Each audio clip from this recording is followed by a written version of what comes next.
रेणुका की शादी कुछ ही दिनों पहले शास्त्री नगर में हुई थी। रेणुका बहुत ही आलसी लड़की थी। वो दिन भर बेड पर सोती रहती या फिर मैगजीन पढ़ती रहती और घर के काम भी धीरे धीरे ही करती। एक दिन उसकी सास उसके पास आती है। बहू, आज बेसन का चिला बना दे, बड़ा मन कर रहा है। हाँ मम्मी जी, बनाती हूँ थोड़ी देर में। थोड़ी देर में? अरे थोड़ी देर में तो रात के खाने का वक्त हो जाएगा बहू। अच्छा मम्मी जी, तो फिर आप रात का खाना ही खा लीजिएगा ना। हे भगवान, कैसी आलसी बहू मिली है मुझे, हर काम को बस टालती ही रहती है। रेणुका दिन भर बस आलस पना ही करती रहती। एक बार रात के खाने पर सब बैठे हैं तो रेणुका का पति कहता है, अरे ये क्या, आज फिर से करेला? रेणुका, हफ्ते में तीसरी बार ऐसा हुआ है कि करेला बन रहा है। कुछ भी बना लिया करो। अरे इतनी सारी सब्जी मिलती है मार्केट में। हाँ, पर अब कौन मार्केट जाए और सब्जी लेकर आए, इसीलिए जो था घर पर वही बना दिया। बहू, फ्रिज खोल कर देखती तो पता चलता कि सारी सब्जियां रखी होती है, पर तुम्हारा आलसपन खत्म हो तो तुम्हारी नजर जाए ना। विशाल कमरे में आकर रेणुका से पूछता है, रेणुका, मैंने कहा था तुमसे कि मेरे लिए रुमाल ले आना। मेरे सारे रुमाल खराब हो गए हैं। तुम ले आई क्या? आज नहीं गई, कल ले आऊंगी। ओफो, पिछले 4 दिनों से मैं यही सुन रहा हूँ। बिना रुमाल के ऑफिस जाना पड़ रहा है।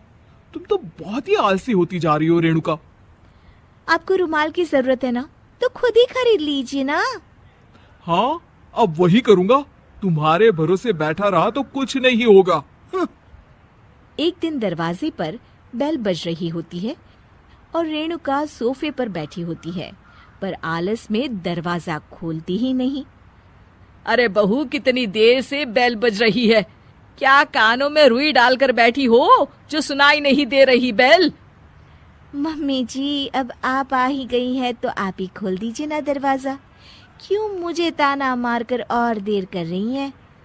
अरे वाह, उल्टा चोर कोतवाल को डांटे। सास दरवाजा खोलती है तो उसकी पड़ोसन दरवाजे पर खड़ी होती है। दरवाजा खोलने में इतनी देर क्यों हो गई? सब सो गए थे क्या? और ये भी कोई वक्त है क्या सोने का? हाँ? अरे नहीं नहीं, ऐसी कोई बात नहीं है। आइए आइए, आप लोग अंदर आइए। ओफो, इन सबको भी अभी आना था। अब मम्मी जी लगा देंगी मेरी ड्यूटी किचन में। बहू पकोड़े तल दे, बहू चाय बना दे।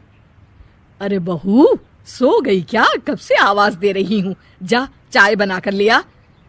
हाँ मम्मी जी, अभी जाती हूँ थोड़ी देर में। सास रेणुका को आंख दिखाती है।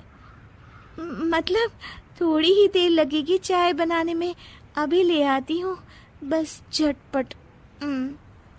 रेणुका रसोई में जाती है और इसी आलसीपन में वो चीनी की जगह नमक डाल देती है। जैसे ही सब चाय का घूंट भरते हैं, चाय थूक देते हैं। थू थू थू थू, ये कैसी चाय बनाई है तूने रेणुका? इसमें तो सारा नमक भरा है। हाँ, और ये पकोड़े, इसमें इतनी मिर्च है कि मेरी तो हालत ही खराब हो गई खाकर। और रेणु जी, आपकी खातिरदारी में पहले तो कभी कोई कमी नहीं रहती थी, पर जब से आपकी ये बहू आई है ना, मामला कुछ गड़बड़ा सा गया है। हाँ हाँ, जहाँ आप इतनी एक्टिव हैं, वहीं आपकी बहू एकदम आलसी, एकदम राम मिलाई जोड़ी लगती है।